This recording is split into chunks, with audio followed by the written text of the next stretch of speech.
Hello dear students, आप कैसे हैं। मैं विनोद कुमार।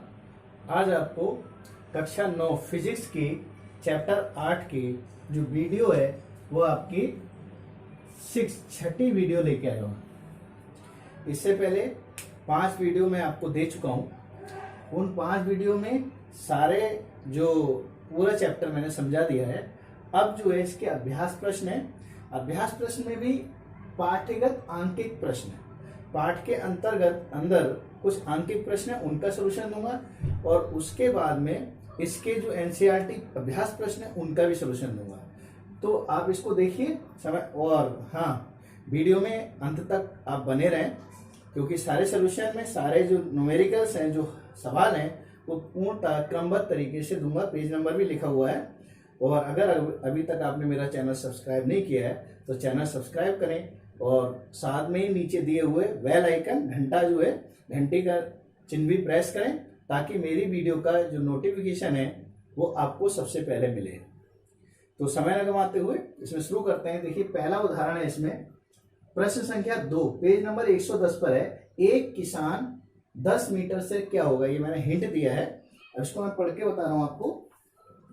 देखिए, ये आपकी एनसीईआरटी बुक है जिसमें यह है, एक किसान 10 मीटर की भुजा वाले एक वर्गाकार खेत की सीमा पर 40 सेकंड में एक चक्कर लगाता है। देखिए, वर्गाकार खेत है, इस तरह से ऐसे जा रहा है, तो इसकी जो 10 मीटर, इसकी जो भुजा है वो 10 मीटर है। 10 ये है, 10 ये होगी और 10 ही ये होगी और 10 ही ये होगी। वर्गाकार इसका चक्कर लगा रहा है, 40 सेकंड में एक चक्कर लगा रहा है।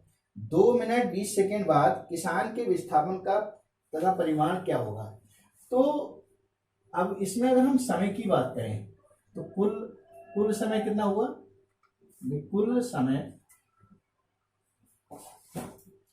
कुल समय बराबर दिया है 2 मिनट 20 सेकेंड।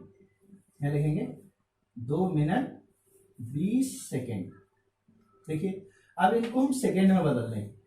क्यों? क्योंकि वो सेकेंड की बात कर रहा है, तो इसलिए 2 मिनट की जगह हम करेंगे इसको 2 गुणा 60 सेकेंड हो गए प्लस 20 सेकेंड, ऐसे रहेंगे। अब ये सेकेंड में कन्वर्ट हो गया, तो 6 दूनी 12, 120 प्लस 20, ये सेकेंड, अर्थात 140 सेकेंड का टाइम है। अब वो कह रहा है कि एक चक्कर 40 सेकेंड में लगाता है। कहने का मतलब एक चक्कर में लगा समय कितना है, 40 सेकेंड। यहां लिखेंगे, एक चक्कर में लगा समय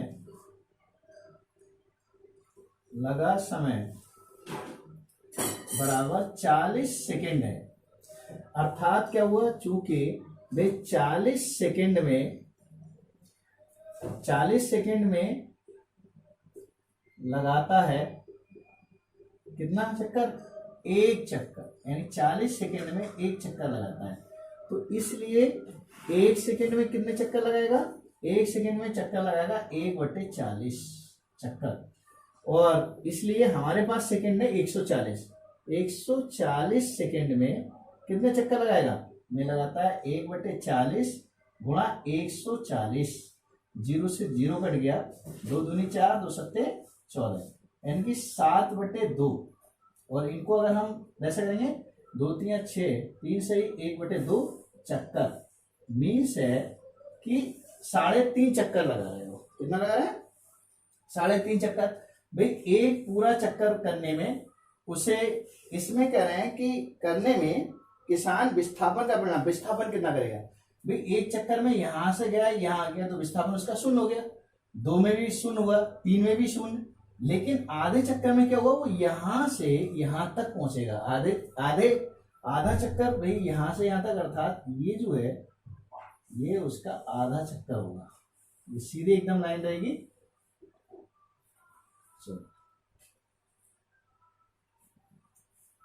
ये उसका आधा चक्कर। तो अब विस्थापन की बात कर रहे हैं, इसलिए यहां पे लिखेंगे भाई 3 चक्कर में विस्थापन कितना होगा। यहां लिखेंगे 3 चक्कर में विस्थापन बराबर हुआ 0। क्या हुआ, 0। अब आधा चक्कर में कितना विस्थापन हुआ, आधे में यहां से यहां तक की दूरी, तो आधे चक्कर के लिए हमें AC निकालना पड़ेगा। अब यहां देखिए आप, ये 90 अंश पे है तो समकोण त्रिभुज हो गया, तो यहां लिखेंगे पहले हम AC निकाल लें इसका कितना है। यहाँ पे ये लिख सकते हैं हम कि आधा शेष आधा चक्कर, शेष आधा चक्कर में विस्थापन बराबर AC के बराबर होगा। अब AC निकालने के लिए देखिए ABC, अगर हम इस यहाँ पर हम यहाँ देख लें, इधर देख लें कि अब हम यहाँ लिखेंगे, ये देख लें समकोण त्रिभुज, समकोण त्रिभुज ABC में, तो आप जानते हैं कि कर्ण का वर्ग बराबर लंब का वर्ग प्लस आधार का वर्ग, तो कर्ण क्या है आपका यहाँ AC, AC स्क्वायर बराबर AB square plus BC square, AB square plus BC square. अब AC स्क्वायर बराबर AB है आपका 10 का वर्ग प्लस BC भी 10 का वर्ग, टोटल मिलाकर AC स्क्वायर बराबर 10⁻100 प्लस 100, यानी कि अर्थात यहां देखें आप AC स्क्वायर बराबर हो गया 100 और 100 200 मीटर, और AC बराबर जब निकालेंगे तो इसका रूट लग जाएगा 200, क्या हो जाएगा रूट 200, और रूट 200 को जब आप निकालेंगे AC बराबर, तो इसको आप 100 गुणा 2 लिख सकते हैं ना, 100 गुणा 2 या 2 गुणा 100, तो AC बराबर 100 का वर्गमूल 10 आएगा और 2 का वर्गमूल नहीं निकलेगा तो रूट 2, इतने मीटर यानी कि विस्थापन होगा उसका, जो अंतिम विस्थापन जो होगा वो इतने मीटर होगा। ये आपका आंसर हुआ, बाद में लिख सकते हैं। अतः किसान द्वारा यानी कि जो 3.5 चक्कर में किया गया विस्थापन ये होगा, यहाँ लिखेंगे अतः कुल विस्थापन बराबर 10√2 मीटर है। ये हुआ आपका एक उदाहरण पूरा।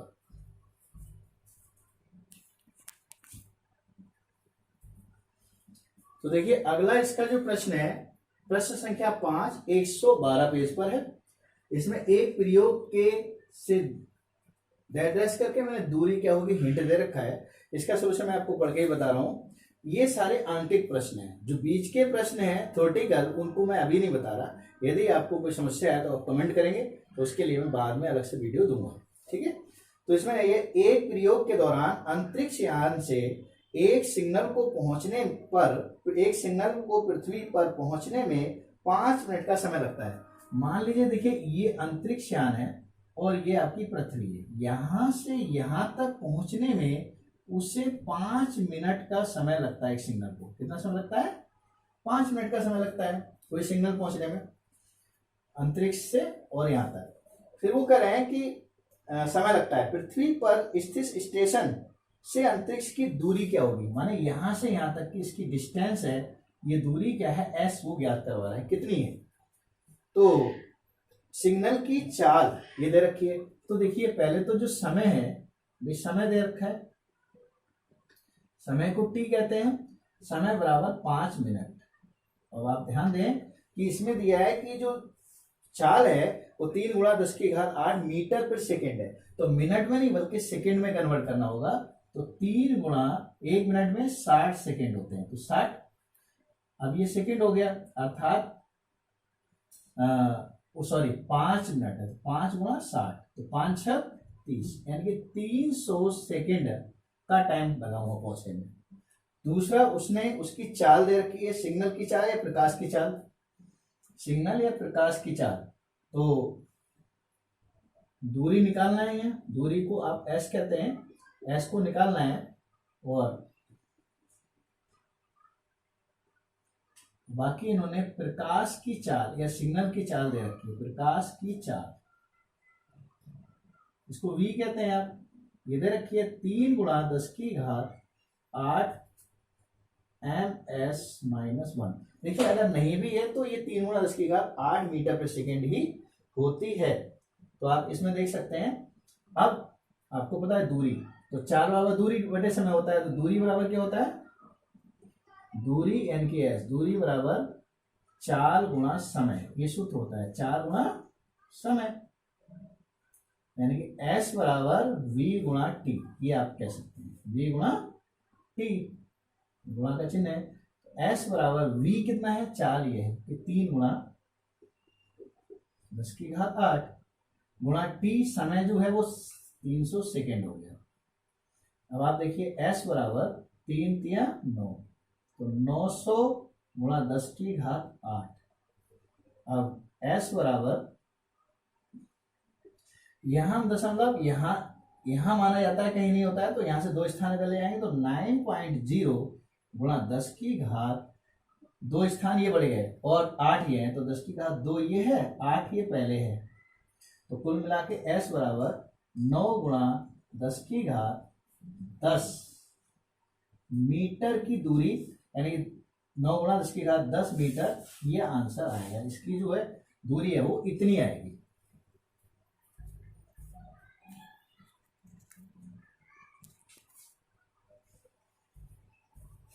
देखिए अगला इसका 114 पेज पर दूसरा प्रश्न है आंतरिक प्रश्नों में।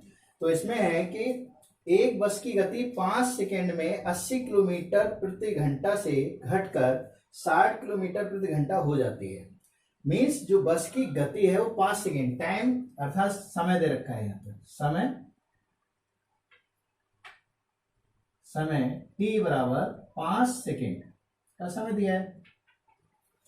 5 सेकेंड में वो 80 से घटकर, मान लीजिए शुरू में प्रारंभिक वेग अर्थात u उसका 80 है, 80 किलोमीटर पर आवर ये है, उससे घटकर 40 यानी 80 से 60 हो जाता है।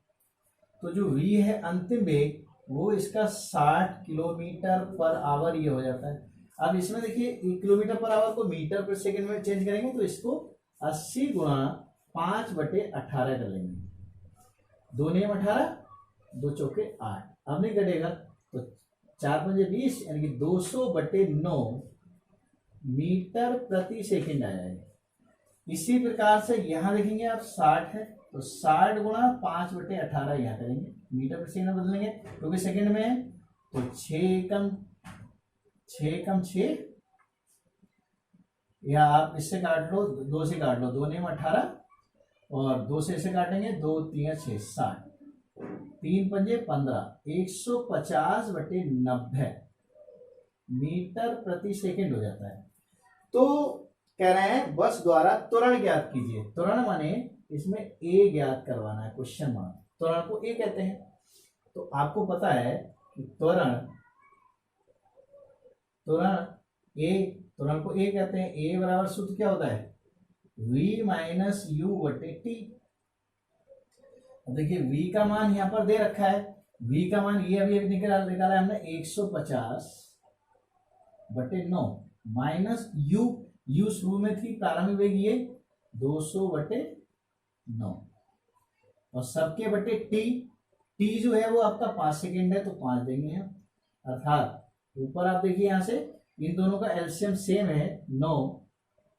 अब ये 150, 150 माइनस 200 ये आया बटे 5। अगली लाइन में यहाँ पर a बराबर, वहां से हम यहाँ पर आ गए, देखिए a बराबर, इसमें आपका 150 में से 200 नहीं घटेगा, और 200 में से 150 घटेगा, तो माइनस का 50/9 और बटे 5 यहाँ घटाएंगे, यहाँ पे फिर इसके इक्वल होगा, -50 ऊपर आएगा बटे 9 नीचे और गुणा 5, तो -50/45, यानी कि ये जो है -50/45, और इनको आप काट लें, 5 से 5 हाँ 50, 5 में 45, तो -10/9, 9 से भाग देंगे तो माइनस में, यानी कि आपका 1.1 ms-2 ये माइनस में आ रहा है। इसका मतलब जो त्वरण है वो रोकने में लग रहा है, यानी कि मंदन हो रहा है, इसको हम मंदन भी कहते हैं। अतः अतः मंदन, मंदन जो होगा त्वरण ना होके इसे मंदन कहते हैं, ये 1.1 ms-2 का लगेगा, मंदन ये होगा इसका। ठीक है,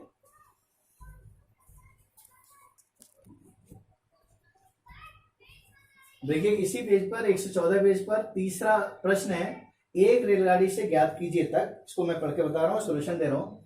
एक रेलगाड़ी स्टेशन से चलना प्रारंभ करती है, तो चलना प्रारंभ करती है, इसका मतलब प्रारंभ वेग u बराबर 0 होगा, भ्रमावस्था से शुरू होती है, मतलब चलना प्रारंभ करती है, और एक समान त्वरण के साथ चलते हुए 10 मिनट में 40 किलोमीटर प्रति घंटा की चाल प्राप्त लेती है। अर्थात जो टाइम है, समय है, वो इसका 10 मिनट का टाइम लगा। कितना? तो जब भी मिनट है तो उसे हम सेम क्वांटिटी बदलने के लिए इसको सेकंड में बदलेंगे, तो 10 गुणा 60। अब ये सेकंड हो गया, यानी कि ये सेकंड में, तो 600 सेकंड का टाइम लगा। 10 मिनट का मतलब 600 सेकंड का टाइम लगा, और फिर 40 किलोमीटर, तो जो अंतिम वेग है v, वो 40 किलोमीटर पर आवर का टाइम लगा। इसको मीटर प्रति सेकंड बदलेंगे तो आपका 40 गुणा 5/18 ये लगाएंगे। अब ये मीटर प्रति सेकंड में हो जाएगा, यानी कि ms-1 में।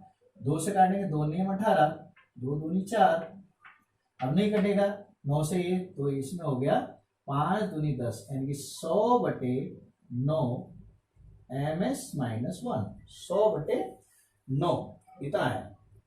निकालना क्या है इसमें, कह रहे हैं तो त्वरण ज्ञात कीजिए। त्वरण माने आप जानते हैं कि ए ज्ञात करना है, क्या करना है, ए। तो जो अभी हमने सवाल इससे पहले करा बिल्कुल वही होगा, यानी ए बराबर वही लिखेंगे, त्वरण ए बराबर v - u/t, या आप गति की पहली समीकरण v बराबर u + at लगा लें, बात एक ही है। तो इसमें v का मान देखिए आपका ये आया 100/9 माइनस u 0 है, बटे t जो है आपका समय 600 है, तो इसमें आएगा 100 ऐसे रहेगा, ऊपर 9 नीचे आ जाएगा, और 6 भी 600 नीचे आ जाएगा। अर्थात अब इनकी आप काट लें, 2 3 6, 300, 2 से 2 पंजे 10, 0 से 0, 5 कम 5, 5 6 30, तो 1/9 6 54, 1/54 ms-2, इतना 1/54 ms-2 आंसर आया। ये आपका इसका तीसरा प्रश्न होगा।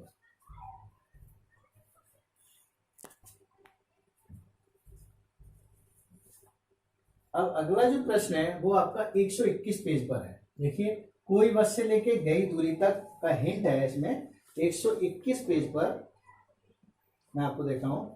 तो इसमें पहला प्रश्न है, कोई वस्तु, देखिए मैं पढ़ रहा हूं यहाँ, कोई बस विरामावस्था से चलना प्रारंभ करती है। विरामावस्था जब भी बात आए तो u बराबर 0 हो गया, क्या हो गया, विरामावस्था से चलना प्रारंभ करती है, और तथा 2 मिनट तक 0.1 मीटर प्रति सेकंड के एक समान त्वरण से चलती है।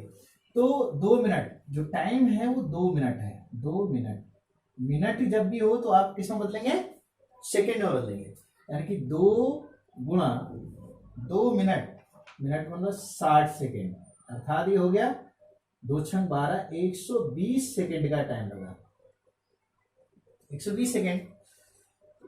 इतने मीटर प्रति सेकंड के एक समान त्वरण प्राप्त करती है। तो त्वरण का मतलब हो गया ए, त्वरण को ए कहते हैं, त्वरण ए बराबर 0.1 ms-2 लेती है। परिकलन कीजिए कि नंबर ए है, प्राप्त की गई चाल। पहली चीज तो जो है ए जो पोजीशन में पूछ रहे हैं, ये चाल माने जो कितनी, यानी कि अंतिम वेग उसका क्या हो गया, एक तो v ज्ञात करना है, और v कंडीशन में दूसरे में कह रहे हैं ये कि गई दूरी, अर्थात s कितनी होगी, दो चीजें निकालना है। अब देखिए आपको a निकालने के लिए तो, यानी v निकालने के लिए v बराबर u + at आप गति की पहली समीकरण यूज कर सकते हैं। पहला अगर निकालना है आपको तो गति की पहली समीकरण, गति की पहली समीकरण क्या है आप जानते हैं, सिद्ध भी करवाई थी हमने, v बराबर u + at। अब देखिए आपको v निकालना है, u दे रखा है, a दे रखा है, t दे रखा है, तो निकल जाएगी सीधे v बराबर u का मान है 0 प्लस a का मान अभी ये 0.1 दे रखा है और t जो है समय वो आपका 120 सेकेंड आया। तो v बराबर ये तो 0 हो गया प्लस 120 और दशमलव 1 के बाद तो 12, यानी v बराबर 12 ms - 1 मीटर पर सेकेंड, 12 मीटर पर सेकेंड आंसर आया इसका। 12.0 के बाद में हम उसको नहीं काउंट करते। v इसका इसी में पूछना है, v यानी कि s निकालना। अब s बराबर आप गति की दूसरी और तीसरी कोई भी समीकरण लगा सकते हैं, तो इसमें मैं तीसरी समीकरण लगा रहा हूं, s बराबर ut प्लस 1/2 at²। देखिए s बराबर u का मान है 0, t आपका दे रखा है इसमें 120, वैसे लगाए ना लगाएं क्योंकि वो 0 हो जाएगा 1/2, a का मान आपका 0.1 और t जो है आपका 120 का स्क्वायर। s बराबर ये तो आपका 0 हो गया प्लस अब आपका 1/2 0.1 गुणा 120 को 2 बार लिख दो, 120 गुणा 120, 2 से काट दो, 2 6 12, किसी एक को काट दो, तो ये आ गया आपका s बराबर, देखिए यह 0.1 गुणा 120 गुणा 60, इनकी s बराबर गुणा करने 12 6 72 और 2 0 ये हो गए, दशमलव 1 के बाद में आया, तो इसमें ये आपका s बराबर दशमलव के बाद का पॉइंट के बाद में 0 गिनते नहीं, तो 720 मीटर ये आपका आंसर आया, ये आपका सेकंड आंसर आया। अब देखिए इसके बाद में मैं आपको इसके कुछ गृह कार्य दे रहा हूं जिनको आपको करना है, तो उसमें मैं हिंट क्या लगेगा ये भी, अगर आपको कोई प्रॉब्लम होती है तो आप कमेंट बॉक्स में कमेंट भी लिखेंगे, उसको आपको सॉल्यूशन दे दिया जाएगा, ठीक है।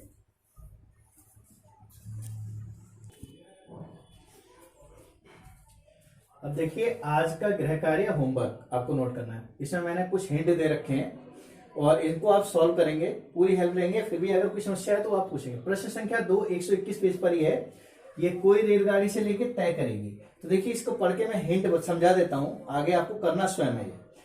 कोई रेलगाड़ी 90 किलोमीटर प्रति घंटा की चाल से चल रही है, तो u प्रारंभिक वेग जो है उसका 90 किलोमीटर प्रति घंटा है, तो इसको मीटर प्रति सेकेंड में लेंगे, तो 90 गुणा 5/18, इसको कैलकुलेट करके आप जो भी है 18 का 18 पंजे 90, तो 5 पंजे 25 मीटर पर सेकेंड ms - 1। फिर वो कह रहे हैं कि ब्रेक लगाए जाने पर वह -0.5 ms - 2 एक समान त्वरण उत्पन्न करती है, तो त्वरण a बराबर -0.5 ms - 2 प्राप्त करती है, उत्पन्न करती है। रेलगाड़ी भ्रमावस्था में आने से पहले कितनी दूरी तय करेगी? भ्रमावस्था मानी रुककर क्या होगी, शून्य हो जाएगी, और तो s निकालनी है। तो इसमें अब आप देखिए s निकालना है, v दे रखा है a u, तो कौन सी समीकरण लगेगी गति की? इसमें आपकी गति की पहली समीकरण नहीं लग सकती, क्यों? क्योंकि इसमें t नहीं दिया है कहीं, तो क्योंकि पहली समीकरण होती है b बराबर u प्लस at, u है a है लेकिन t नहीं है, तो आप नहीं निकाल सकते। और पहली बात तो इसमें s है ही नहीं, तो लग नहीं सकता। सेकेंड s बराबर ut प्लस, वो भी क्योंकि t नहीं है तो नहीं हो सकता। इसमें गति की तीसरी समीकरण ये आपकी लगेगी v स्क्वायर बराबर u स्क्वायर प्लस 2as। अच्छा जो a है ये माइनस में ही लगाएंगे आप। इसके बाद में अगला जो प्रश्न है तीसरा, अब देखिए यह एक ट्राली एक आनत तल पर 2 मीटर प्रति सेकेंड स्क्वायर के त्वरण से नीचे आ रही है, तो जो इसका आप देखें कि जो a है, त्वरण माने a 2 मीटर प्रति सेकेंड स्क्वायर ms - 2 2 नीचे आ रही है, गति प्रारंभ के 3 सेकेंड के पश्चात उसका वेग क्या होगा? गति प्रारंभ के 3 सेकेंड माने t बराबर 3 सेकेंड, 3 सेकेंड के पश्चात यानी कि उसका जो अंतिम वेग v यानी कि v कितना होगा ये निकालना है आपको कि अंतिम वेग क्या होगा, और 3 सेकेंड प्राप्त करने के लिए अंतिम वेग क्या होगा, ठीक है। तो देखिए शुरू में ट्रायली क्योंकि 0 से चल रही है, तो जो u है वो कितना हो गया आपका, ये 0 हो गया। अब आप इसमें कौन सी देखिए b निकालना है आपको, u a t, तो आपकी गति की पहली समीकरण जो है आपकी यहाँ पर लगेगी v बराबर u प्लस AT। इससे आप जो है निकाल सकते हैं, ये पहली समीकरण लगाकर इसका हल कर सकते हैं, ये आपको स्वयं करना है। और जो चौथा प्रश्न है, एक रेसिंग कार से लेकर आपको तय करेगी तक, यह दिया मैंने, एक रेसिंग कार एक समान त्वरण 4 मीटर प्रति सेकंड से चल रही है। तो हमने त्वरण का मतलब ए बराबर 4 ms-2 से चल रही है। देखिए मैंने हिंट दिए है, करना आपको खुद है। गति प्रारंभ करने के 10 मिनट पश्चात वह कितनी दूरी तय करेगी, तो यानी कि गति प्रारंभ का 10 सेकेंड, टी बराबर 10 सेकेंड, टी बराबर 10 सेकेंड। गति प्रारंभ करने के बाद तो इसमें जो शुरू में u क्या होगा, शून्य होगा, क्योंकि प्रारंभ गति शून्य है। अंतिम जो वेग है कितनी दूरी तय करेगी, दूरी का मतलब s निकालना है। क्या निकालना है, s। अब देखिए s निकालना है, u t a दे रखा है, तो आपको कौन सी समीकरण लगेगी, गति की दूसरी समीकरण लगेगी, यानी कि s बराबर ut प्लस 1/2 AT²। इससे लगाकर आप इसका s निकाल सकते हैं। पांचवा और लास्ट प्रश्न है इसका, ये है देखिए, किसी पत्थर का को ऊर्ध्वाधर ऊपर की ओर 5 मीटर प्रति सेकंड के वेग से फेंका जाता है, माने प्रारंभिक वेग u जो है ये 5 मीटर प्रति सेकंड हो गया, यानी कि शुरू में जो पहला u बराबर है वो 5 ms-1 इतने वेग से फेंका जा रही है। यदि गति के दौरान पत्थर का नीचे की ओर दिष्ट त्वरण इतना हो, तो त्वरण का दे रखा है, यानी कि a बराबर 10 ms-2 ये दे रखा है। नीचे की ओर हो तो इसमें तो पत्थर द्वारा कितनी ऊंचाई माने h पूछ रहे हैं कितनी होगी, ऊंचाई वहां पहुंचने में कितना समय, और t दोनों चीजें पूछ रहे हैं, t भी निकालना है। तो देखिए पहली चीज तो हमें जो इसमें, क्योंकि वो नीचे आ रही है तो गुरुत्वीय त्वरण लगेगा, एक ही जगह हो जाएगा यहाँ g। अब कोई वस्तु जब ऊपर जा रही है तब तो प्लस होगी, लेकिन ऊपर से नीचे आ रही है तो इसमें आपको यानी कि पहले तो v निकालना पड़ेगा इसमें, यानी कि जो अंतिम वेग जब ऊपर जाकर देखिए, जैसे मान लीजिए ऊपर फेंकी तो यहाँ पर जाकर वो क्या होगा, v शून्य हो जाएगा, v शून्य हो जाएगा। अब आप इसमें समीकरण गति की जो तीसरी समीकरण है v², देखिए ये आपकी v² बराबर u² प्लस 2as होती है, ये समीकरण होती है तीसरी। लेकिन अगर जब गुरुत्वीय त्वरण के विरुद्ध कोई कार्य होता है तो उसमें a जो है g में कन्वर्ट हो जाता है, और जो s है वो h में कन्वर्ट होगा, और ऊपर जब फेंकी जाती है तो ये जो है माइनस नेगेटिव हो जाएगा। अब इसमें अगर आप लगाएंगे तो आपका इससे h निकल जाएगा, यानी कि v का मान आपका शून्य है तो शून्य का वर्ग, आप देखिए u का मान 5 है तो 5 का वर्ग, मैं आपको थोड़ा हिंट दे रहा हूँ, -2 गुणा g का मान 10 है और h निकलना है, तो निकाल लेंगे आप, आराम से निकल जाएगा, यानी 0 25 और -20h, h बराबर यानी कि 20h इधर आ जाएगा, प्लस का हो जाएगा 25, तो h बराबर हो जाएगा आपका 25/20। 25/20 अगर आप भाग देंगे 5 में 25, 5 चौक 20, काटेंगे तो 5/4 भाग देंगे 1.25 मीटर, ये इसकी h आ गई, क्या आ गई, h। अच्छा उसमें t भी पूछ रहे हैं, तो t करने के लिए आपको भाई a बराबर v-u/t होता है, और t को यहां से हटाकर यहां ले गए तो t यहाँ, ये यहाँ हो जाएगा, तो t बराबर v का मान आपको पता है, v जो है 0 है, -u 5 है, बटे a जो है आपका a का मतलब g हो गया, यानी कि 10, तो -5/10, 5 कम 5 दूनी 10, -1.1/2 ये 0.5, माइनस का 0.5 सेकेंड का टाइम लगा। माइनस बताता है कि टाइम जो है वो निगेटिविटी यानी माइनस में लग रहा है, उसे ऊपर फेंके जाने में लग रहा है, ठीक है। तो तब तक के लिए घर पर रहें, सुरक्षित रहें और इस गृह कार्य को आप पूर्ण कर लें।